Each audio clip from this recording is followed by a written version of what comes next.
Case Studies. Understanding Science One Story at a Time. This book allows you to apply the information learned in a classroom and utilize your critical thinking skills. You can flip through this iBook and view the vocabulary, images, and interactives.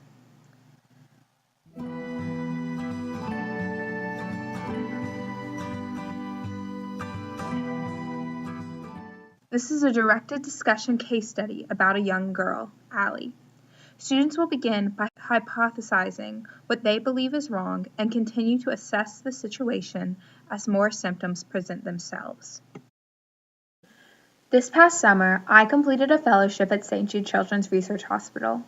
In looking at different options I had for the summer, this opportunity stood out for one reason. I understood the statistics behind how few women work in STEM fields around the country and want to be an active force in increasing those numbers. I was able to create an iBook case study that will accompany the hospital's newly designed biology iBook. My iBook expands on central ideas from the biology iBook by overlapping images and moving graphics so they work hand in hand. This electronic book utilizes the new techniques of teaching biology by case studies. Case studies teach biology in stories while showing real-life lab and diagnosis techniques.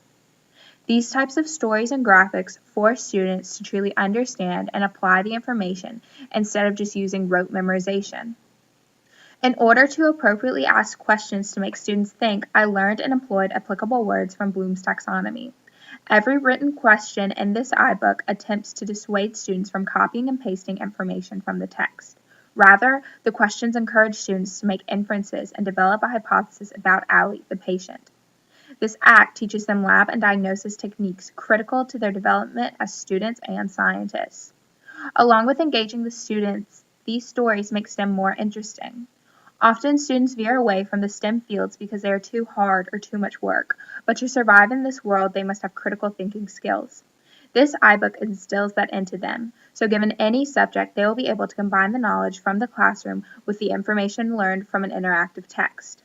The skills and lessons learned from STEM curriculum complement English and history curriculum, so along with gaining knowledge, students will start their interdisciplinary career years before most individuals. In history, students could use their deductive reasoning skills from experiments to hypothesize which decade a certain newspaper article came from. Later in life, the skills developed from a strong interdisciplinary STEM curriculum will propel students into the world to communicate and express all of their ideas. With this new way of learning, students will become engaged at an earlier time in their education, enabling them to become lifelong learners.